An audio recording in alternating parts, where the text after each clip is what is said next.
അനുഗ്രഹിക്കപ്പെട്ട നല്ല സമയം കർത്താവിനായി തന്നിരിക്കുകയാണ്. ഹല്ലേലൂയ, സ്തോത്രം. യെശയ്യാവിന്റെ പുസ്തകത്തിലെ 66-ാം അധ്യായം 1-ാം വാക്യം പ്രകാരം പറയുന്നത്, ഭൂമി എന്റെ പാദപീഠവുമാകുന്നു, നിങ്ങൾ എനിക്ക് പണിയുന്ന ആലയം ഏത് വിധം, എന്റെ വിശ്രാമ സ്ഥലം ഏത്, എല്ലാം എന്റെ കയ്യല്ലോ ഉളവാക്കിയത്. ആമേൻ, സ്തോത്രം. ഹല്ലേലൂയ.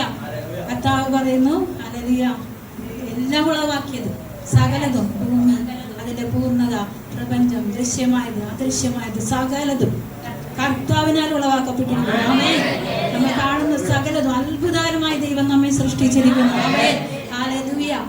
അപ്പോസ്തല പ്രവർത്തനങ്ങൾ 17-ാം അധ്യായത്തിന്റെ 24-ാം വാക്യം പ്രകാരം പറയുന്നു, ലോകവും അതിലുള്ളതൊക്കെ ഉളവാക്കിയത് സ്വർഗത്തിനും ഭൂമിക്കും നാഥനാകൊണ്ട് കൈപ്പണിയായ ക്ഷേത്രങ്ങളിൽ വാസം ചെയ്യുന്നില്ല, എല്ലാവർക്കും ജീവനും ശ്വാസവും സകലവും കൊടുക്കുന്നതാകിയാൽ എന്തെങ്കിലും ഉണ്ടോ? ആമേൻ, എന്തെങ്കിലും ഉണ്ടോ കർത്താവിന്? ഹല്ലേലൂയ.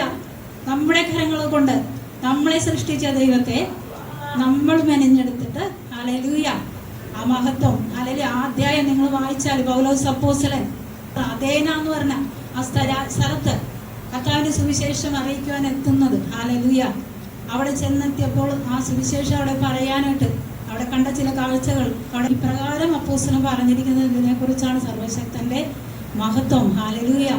ആ മഹത്വം ഇത്രത്തോളം എല്ലാം സൃഷ്ടിച്ചെന്ന് പറയുന്ന ആ ഭാഗം നിങ്ങൾ വായിക്കണം. ഹല്ലേലൂയ. ഇത്രത്തോളം ദൈവം നമ്മളെ കരുതി സ്നേഹിച്ചു. ദൈവം ഒന്ന് ആഗ്രഹിക്കുന്നു, ഒരു കാര്യം അവിടെ എഴുതിയിട്ടുണ്ട്, സകലതും സൃഷ്ടിച്ചവൻ ക്ഷേത്രങ്ങളിൽ വാസം ചെയ്യുന്നില്ല. ഹല്ലേലൂയ. അവിടെ അപ്പൊ ദൈവത്തിന്റെ എന്തോ ഒരു പദ്ധതി ഉണ്ട്. ഹല്ലേലൂയ. അവിടെ ഒരു പദ്ധതി എഴുതിയിട്ടുണ്ട്. ഹല്ലേലൂയ. ദൈവം നമ്മുടെ, ഹല്ലേലൂയ, അവിടെ 26-ാം വാക്യ പ്രകാരം എഴുതിയിരിക്കുന്നത്,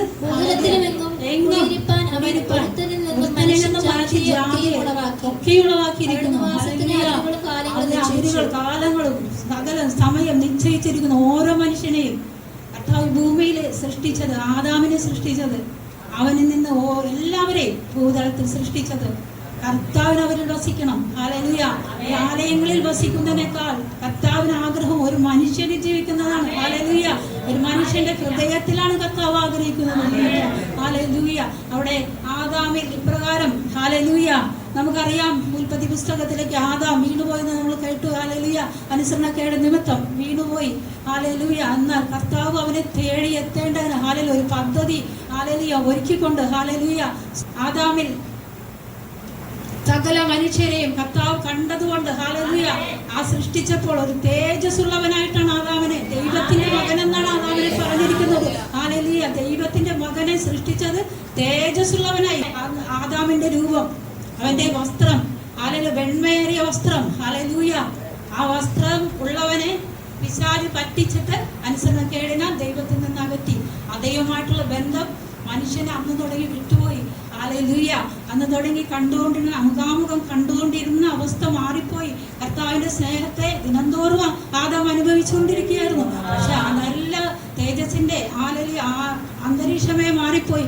അവരുടെ കണ്ണുകളെ അടഞ്ഞുപോയി. ജീവനുള്ള ദൈവത്തിന്റെ സ്നേഹത്തെ അറിയുന്ന കണ്ണുകൾ, ഹല്ലേലൂയ, ആ കാഴ്ച നഷ്ടപ്പെട്ടു പോയി. എല്ലാ ദിവസവും കർത്താവുമായിട്ട് ഒരു ബന്ധം അവനുണ്ടായിരുന്നു. അത് മാറിയിട്ട് അവൻ നമ്മളെ ഇപ്പോൾ കാണുന്ന ഈ ശരീരം, ഈ താഴ്ചയുള്ള ശരീരമായി തീർന്നു. മനുഷ്യൻ മുഴുവൻ അന്നു മുതൽ ഇന്ന് വരെ ഈ ശരീരത്തോടുകൂടിയുള്ളവരായി തീർന്നു. പാപം നിമിത്തം, അനുസരണക്കേട് നിമിത്തം ഇങ്ങനെ സംഭവിച്ചു. അപ്പോൾ ഇവിടെ നിന്ന് ദൈവത്തിന് അവരെ ഒന്ന് നേടിയെടുക്കണം. നഷ്ടപ്പെട്ടു പോയ ജീവിതങ്ങളെ തിരിച്ചു കൊണ്ടുവരണം. ഹല്ലേലൂയ. കർത്താവിന്റെ പദ്ധതിയായിരുന്നു, സകല മനുഷ്യരിൽ എനിക്ക് വസിക്കണം, അവനിൽ ജീവിക്കണം. ഹല്ലേലൂയ. അവരുടെ കൂടെ നടക്കണം. ഇങ്ങനെ എഴുതിക്കണം, ഞാൻ അവരിൽ വസിക്കുകയും അവരുടെ ഇടയിൽ നടക്കുകയും ചെയ്യും. ആമേൻ. അങ്ങനെ ഒരു ജീവിതം, അങ്ങനെ ഒരു സമയം ദൈവം, ഹല്ലേലൂയ, ആഗ്രഹിച്ചു അവരുടെ കൂടെ ജീവിക്കാൻ.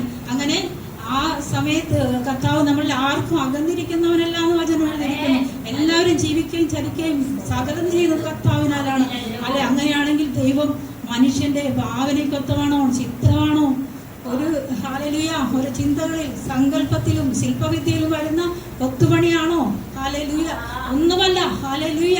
കർത്താവ്, ഹല്ലേലൂയ, ഇപ്രകാരം വചനം പറഞ്ഞിരിക്കുന്നത്. ഹല്ലേലൂയ. റോമർക്ക് എഴുതിയ ലേഖനം 1-ാം അധ്യായത്തിന്റെ, അക്ഷയനായ ദൈവത്തിന്റെ തേജസ്സിനെ അവർ ക്ഷയമുള്ള പക്ഷി, മനുഷ്യൻ, പക്ഷി, നാൽക്കാലി, ഇഴജാതി എന്നിവയുടെ ഒരു രൂപസാദൃശ്യമാക്കി മാറ്റിക്കളഞ്ഞു.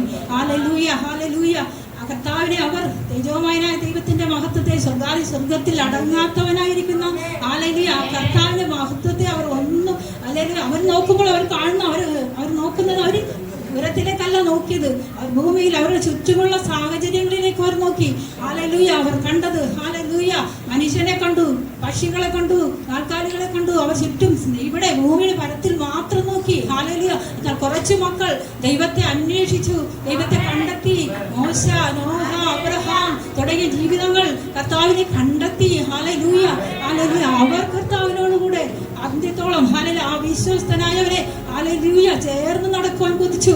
ഹല്ലേലൂയ. സ്തോത്രം, സ്തോത്രം കർത്താവേ, നന്ദി കർത്താവേ. Hallelujah, hallelujah. അങ്ങനെ കർത്താവേ ആ ഒരു സമൂഹം, ഈ ജനം കർത്താവിനെ അറിയാതെ വണ്ണം കാള തന്റെ ഉടയവനെ, കഴുത തന്റെ യജമാനെ അറിയാവുന്നതുപോലെ കർത്താവിനെ എന്റെ ജനമോ എന്നെ അറിയുന്നില്ല എന്ന് പറഞ്ഞു കർത്താവ്. ഹല്ലേലൂയ. കർത്താവ് ഒരു പ്ലാൻ ചെയ്തത് അപ്പോസ്തലൻ എഴുതി വെച്ചിട്ടുണ്ട്. പൗലോസ് അപ്പോസ്തലൻ അവിടെ എഴുതിയിരിക്കുന്നത് ഹല്ലേലൂയ, ഹല്ലേലൂയ അവിടെ എഴുതിയിട്ടുണ്ട്. ഹല്ലേലൂയ. പ്രകാരമാണ് അത് എഴുതിയിരിക്കുന്നത്. താൻ നിയമിച്ചാക്കിയ പുരുഷൻ മുഖാന്തരം ലോകത്തെ ദൈവം നീതിയിൽ ന്യായം വിധിക്കും.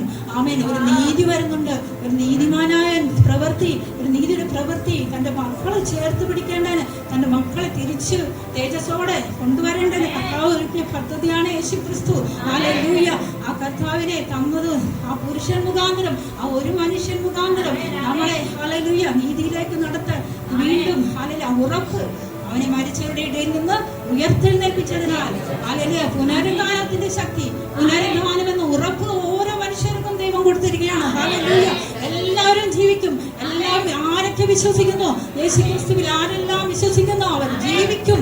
ആമേൻ, ആമേൻ. മരണം മാറിപ്പോകും. കർത്താവ് ഇപ്രകാരം യോഹന്നാന്റെ സുവിശേഷത്തിൽ ഇപ്രകാരം ഹല്ലേലൂയ ഒരു വാക്യമുണ്ട്. ഹല്ലേലൂയ മാർത്തയോട് ഹല്ലേലൂയ ഇപ്രകാരം പറയുന്നൊരു വചനമുണ്ട്. ഹല്ലേലൂയ അവിടെ എഴുതിയിരിക്കുന്നു, ഞാൻ തന്നെ പുനരുദ്ധാനവും ജീവനുമാകുന്നു. എന്നിൽ വിശ്വസിക്കുന്നവൻ മരിച്ചാലും ജീവിക്കും. ആമേൻ. ജീവിച്ചിരുന്ന് എന്നിൽ വിശ്വസിക്കുന്ന